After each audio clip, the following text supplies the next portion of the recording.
যারা দেশ বিরোধী স্লোগান দিয়েছেন তাদের বিরুদ্ধে। পশ্চিমবঙ্গ কলকাতার মাটিতে দাঁড়িয়ে দেশকে টুকরে ভেঙে বলা যায়নি, কোনোদিন বলা যাবেও না।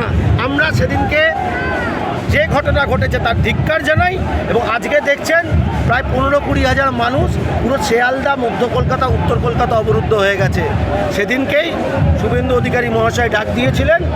আজকে দেখুন উত্তর কলকাতার চিত্র, উনি উত্তরবঙ্গে রয়েছেন, উনি পুরো অবজার্ভ করছেন কি হচ্ছে। হাজারে হাজারে মানুষ রয়েছে। ইরেসপেক্টিভ অফ কোনো কিছু ছাড়াই একটা যে বাইনারি সেট করা হলো গদি মিডিয়া, এবং মিডিয়া দেখলেই তার উপরে যে চড়া হওয়ার এই প্রক্রিয়া। মিডিয়া কখনো তার নিজস্ব ইন্ডিপেন্ডেন্ট ক্যারেক্টার রয়েছে, সে কখনো যে কাজ ভালো হবে সে কাজের ফেভারে লিখবে, যে কাজ ভুল হবে তার বিরুদ্ধে লিখবে। তা বিরুদ্ধাচরণ করা মানে আমি তাকে ধরে পেটাতে যাবো, এটা হয় নাকি কখনো? মানে এটা একটা ডেমোক্রেটিক কান্ট্রি, এটা তো হয় আমার বিরুদ্ধে যে বলবো আমি তাকে পেটাতে যাবো?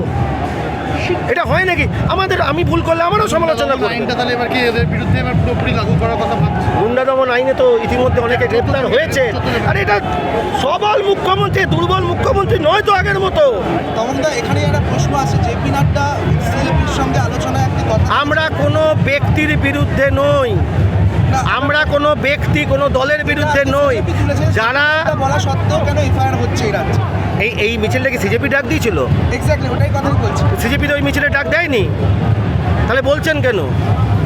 দাদা, যেটা একটা ছবি ভাইরাল হয়েছে যে কিছু যারা স্টুডেন্ট তারা হচ্ছে মোদি ছবিতে আর কি লাঠি মারছে, মানে এই ধরনের কী ধরনের শিক্ষা জানি না। যে দেখুন, আমার পারিবারিক শিক্ষা, যে কোনো মানুষের, আপনাদেরও পারিবারিক শিক্ষা যা স্কুল কলেজে শিখেছেন, সেখানে ভারতবর্ষের পতাকাকে মারানো, দেশকে টুকরে ভেঙে প্রধানমন্ত্রীর ছবিতে দাঁড়িয়ে কে সিগারেট ধরে করছে, এ কোন ধরনের শিক্ষা?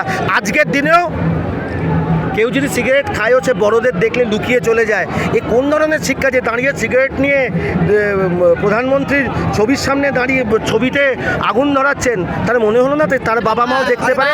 কোনো আন্দোলনকারীর বিরুদ্ধে নই, কোনো দলের বিরুদ্ধে নই, কিন্তু যারা দেশ বিরোধী কথা বলবে, যারা দেশকে টুকরে ভেঙে বলবে, যারা প্রধানমন্ত্রীকে গালাগালি দেবে, যারা মুখ্যমন্ত্রীকে গালাগালি দেবে এবং যারা দেশ বিরোধী কথা বলবে, যারা দেশকে টুকরে ভেঙে বলবেন, কলকাতার বুকে দাঁড়িয়ে দেশকে টুকরে ভেঙে বলা যায় না।